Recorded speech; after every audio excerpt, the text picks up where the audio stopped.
Hi, so today we'll be looking at a couple of tips and tricks inside 3D Studio Max. These will help you with your daily workflows and will make your overall experience a lot smoother and customized to you. So the first thing that we'll be looking at is the customization of the viewports. By default, whenever you open 3D Studio Max, you will get these four viewports for every file that you open. What you can do is if you click on this plus icon in the left top corner, you can go to configure viewports. Once you go in there, you can see a couple of different options. If you go to the third one, which is the layout, over here you can actually customize how many viewports your file actually displays. So like I like to use two viewports side by side because I feel like I end up using keyboard shortcuts a lot more rather than using these different viewports for top, left, right, and perspective views.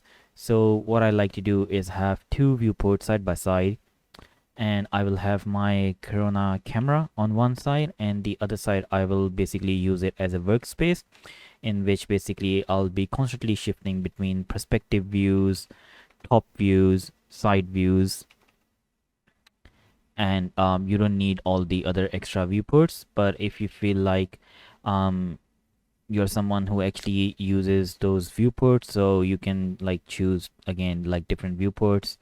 If you choose this one, so you can have your camera there and your different perspective views on the left side. Another thing that you can do is if you do have any option on, you can actually change the size of these viewports as well if you just click there. So you can actually drag and drop and basically customize these according to your own needs. The second thing that you can do inside these viewports is basically change the overall shading quality of these viewports, which might actually help you with your computer performances sometimes, because if you have a really big scene, you have a lot of stuff happening in the scene, your FPS might actually drop a lot because you've got some really heavy tree models in there. So what you can do is basically if you go up here, you'll see three different options. So the middle one actually tells you what the shader quality of that viewport is. So you can basically change that from high quality standard to performance. So in performance mode, it'll basically eliminates all the textures of the scene, which basically helps you reduce your memory usage, and you will gain a lot more FPS when working in a file. And there are a lot of different options as well. So if you go to the third one, which is the default shading, you will get a couple of more different options which some people like to work in. So with the facets, so that'll get rid of any shadings or anything, and like these are basically different viewing options. Or you can go to clay mode, which a lot of people do prefer modeling in, because you get very nice definition and you can see all the chamfers and detail pretty clearly, and it doesn't take up a lot of RAM. So again, you can play around with different visual settings and see what suits you best. Another thing that you can do inside the viewport is sometimes you might bring in a 2D map or a texture, and actually you want to view the texture clearly inside the viewport, but it might look very blurry and smudgy. So you can actually increase the visual performance of those textures.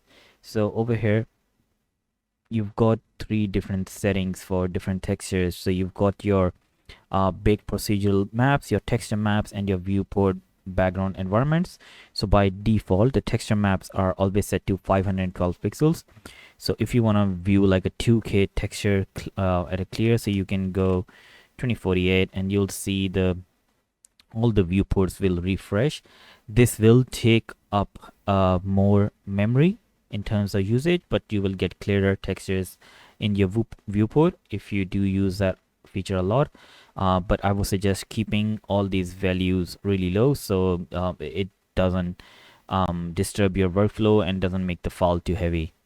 So the second thing that I like to use when I'm working in 3 Studio Max and I'm moving around, putting furniture in, doing the materials, and generally just working in a file, is sometimes I feel like just panning around objects and scrolling in and out. There's always obviously a lot of stutter doing that, and you never get like the perfect amount of zoom in or zoom out that you want. So what I like to do is basically, if I basically need to go closer to that sofa rather than zooming in, like you can do two different things. Either you can select the object and press Z on your keyboard, and it will basically zoom in onto that object and will become your main focus. So you can basically click on another object, press Z, and it'll zoom in on there. But if you like to just walk around your scene like you mostly do in like first person shooter games, so what you can do is basically make sure this icon toggle is on, and you can enable the walkthrough mode. Basically there's a icon down there as well. Either you can press that, or what you can do is just press the up arrow key on your keyboard and it will activate the walkthrough command. So I like to use this a lot when I'm moving around in my scene. So once this is activated, you will see my mouse cursor has changed to this small target. So now if I click and pan, what it does is basically, if you're standing at this location and basically you're just looking around, so sometimes it's just easier to do this. And then now if I use the arrow keys on my keyboard, I can basically move around the scene left, right, forward, and backward, and I can use that with the mouse click to move around. So if I now click and go up, so I can sort of like fly through my scene.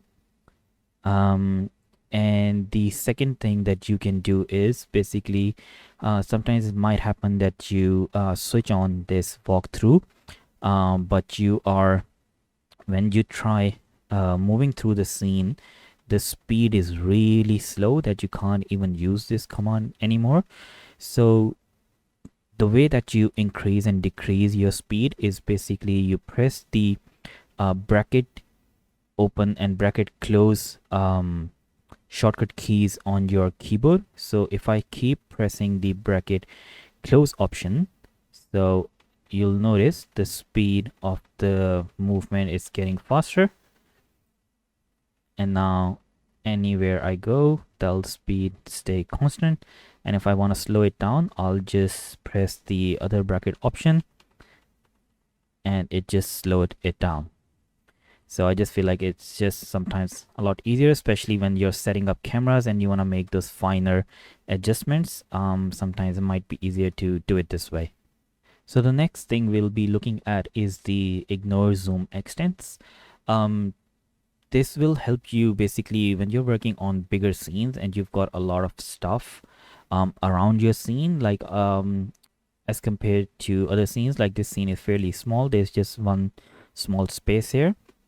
But if you have like some trees out there, you might have your sun on the left side, and then every time you press Z, it basically zooms on everything in the scene.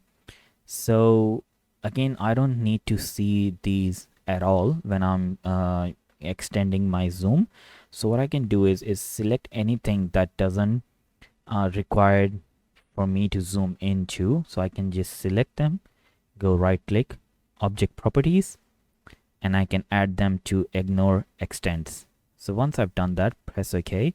Now if I press Z, it ignored those two objects and it basically zoomed in onto my main scene. So I can show you again. So if I have basically that object and it's basically placed there, again if I now press Z, it will basically focus on that object and that object, so it'll keep everything in focus. But if I again add that object to ignore extents and if I press Z, it will again only zoom here.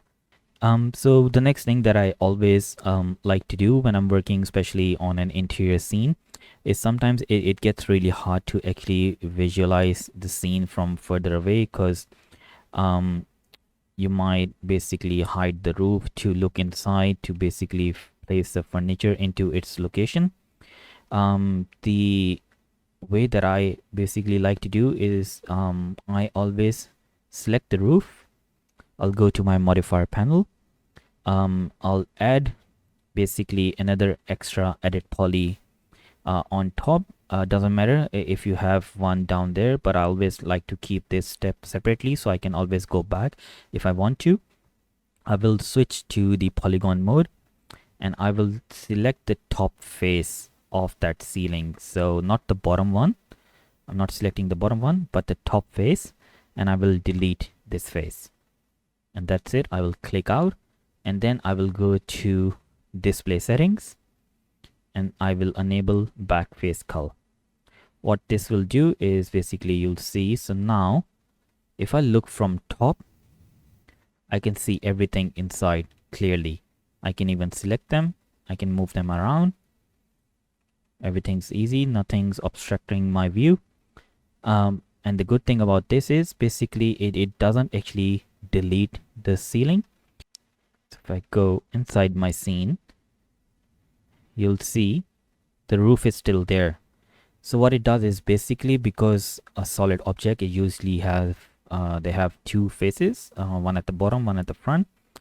So just removing one, it basically makes the object transparent from the other side. So you won't have any issues, even if you like, it won't let the light come inside this space.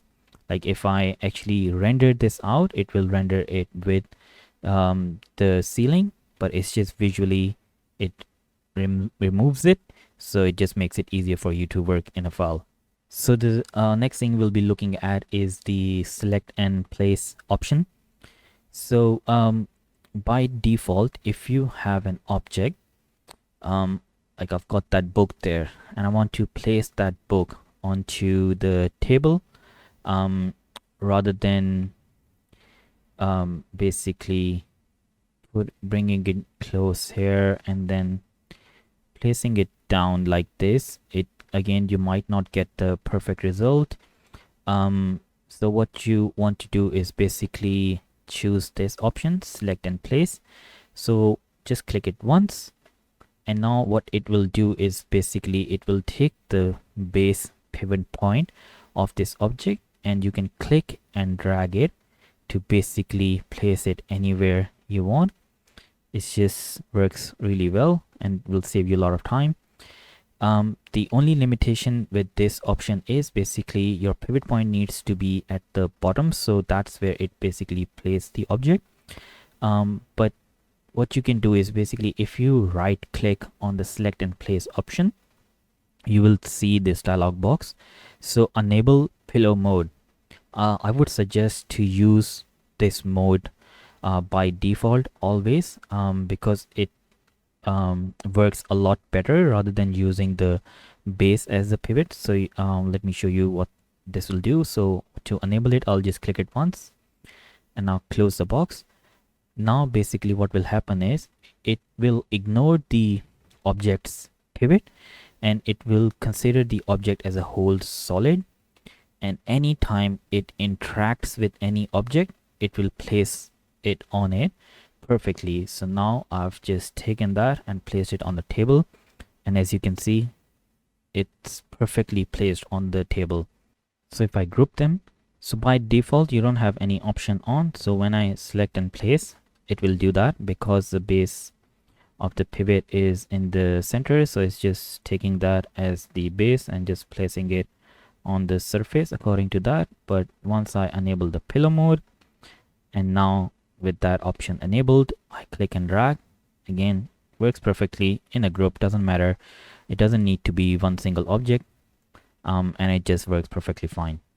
The next thing is, it's a very small thing, but a lot of people don't use it when they're working on the file is if you have any object selected and you don't want to select anything else accidentally, you can actually toggle the lock on. So once that is on, you basically can't click out of that object. I can't select anything else.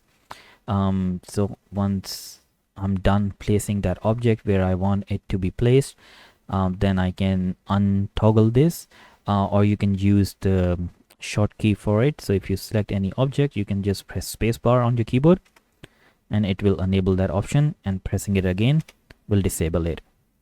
So the next thing we'll be looking at is the using the pivot point center. So by default, you will always have that option there, with shows basically two objects and one pivot in the center. What this means is basically if I select all these objects on the table, and if I want to scale them up, what it will do is it will basically take one center point and it will scale all objects from that point. So all the objects will move from their place. So what you can do is basically, once you've selected your scale, click and hold this option and select the first option. So once you've selected that option, what it will do is basically, now if you scale up and down, it will scale each and every object to their own pivot points. So now if I scale them down, you can see all the objects remain in their position and are scaling down irrespective of each other. Next we'll look at a couple of extra options inside 3 Studio Max preferences. So if I go into customize preferences, I'll just quickly go through some of the settings that I like to set up when I'm working in 3 Studio Max. The first thing is basically I always tend to increase the scene undo levels. So by default, you might have a value of 20 or 25 there. So I like to increase it to 50. What this means is basically when you're working on a file and you've done a lot of changes to your scene and you realize, oh, I didn't actually want to make those changes, I want to go back. So if you have that option set to 20, you can only do undo 20 times. So I would recommend increasing this value to 50. Don't increase it too much, because if you set a value of 1000 there, that means that 3 Studio Max will need to keep 1000 undo values in its memory. Again, that will make the overall experience of 3 Studio Max a bit slow, because it's just keeping that extra bit of information in its memory. So don't increase it too much to a point where you feel like your computer will start to struggle, because it will have to keep all those undo values in its memory. So like around like 40-50, that's enough. You usually don't have to go back that much anyway. So but sometimes I feel like 10 undos or 20 undos are just not enough. The second thing that you can do once you've set up your undo levels, what you can do is basically, so on the undo and redo button in 3 Studio Max, you can actually right click on the undo and it will actually show you all the operations that you've done previously. So instead of pressing and mashing the Control Z button again and again, what you can do is basically, if you know that you've done some operation that you would like to go back to, like I did that Backface Cull selection a while back. So if I select that option, so what it's going to do, in just one single click, it will undo all those operations, and I'll hit undo and I'll go back. And as you can see, even though I've done so much after making that roof ceiling with the Backface Cull, it has undone all those changes that I did. Then the next thing that I usually like to change is basically, if I go to files, I usually like to compress my files on save, because I feel like when working on multiple projects and with multiple 3 Studio Max's file, the file size can get like really crazy. You can end up with a 1 gig or 2 gig file. And I've noticed like having this option on the compress on save, that file size might get compressed down to like a couple of hundred megs rather than a couple of gigs. It might take a couple of seconds extra to save, but I feel like it's worth waiting those couple of extra seconds to save space. The second option is basically increment on save. I don't personally use this option, but I know a lot of people do. What this will do is basically, if you have that option on, and if you go file and save, it will basically create a separate file every time you save a file instead of overwriting that file again and again. The next option is basically auto backup. I always have that enabled. You can change the backup interval minutes. By default it's set to 5. That's it's a little bit annoying that when you're working in a file, after every 5 minutes it will start to save the file in this backup folder. It's good to have this option enabled because at times you might actually forget to save the file. So always have this option enabled. You can also have the number of backup files that you would like 3 Studio Max to keep in its memory.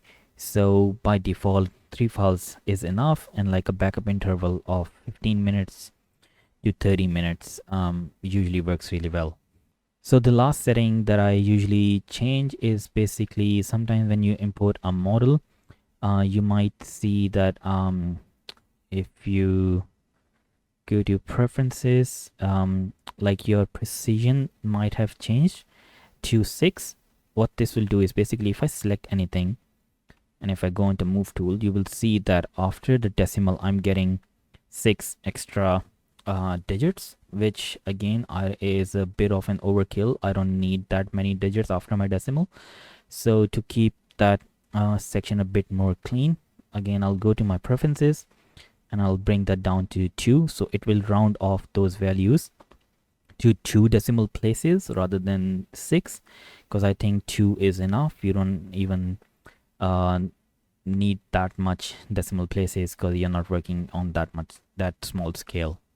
And the last option is I like to enable is the auto window selection from right to left crossing. You can change it either from left to right or right to left. What this option will do is basically if I want to select this sofa, what I have to do is basically if I click and drag my mouse from coming from left going to right, I need to select the whole thing to be able to actually select the sofa. If I start clicking from left and going towards right, and if I only select that, it won't select the whole geometry. It will only select those options which are actually inside that box. So this option particularly helps you when you've got so much clutter in your scene, and like I want to select that chair back there. So if I click from left and go towards right, I can do that, and it will only select those objects which were inside that box. So clicking from left and going towards right is different. As you can see, even the outline of the box is a continuous outline, as compared to if I click on the right side and go left, you will get this dotted outline, which means anything that is inside this box, even if it's not completely covered inside the box, will get selected. So as you can see, even that table, that chair wasn't fully immersed inside the box, it was still selected. So same thing again, clicking on the right, going towards left, you get a different selection. Rather than going from left to right, you get a different selection. So I hope you learned something today. This was the part 1 of tips and tricks in 3 Studio Max. I will be working on a part 2 of these tips and tricks in the future videos. So please make sure that you're subscribed to the channel and you have your channel notifications on so you don't miss any of the future videos. If you have any comments or suggestions for future videos, please leave a comment down below, and I will see you guys in the next one.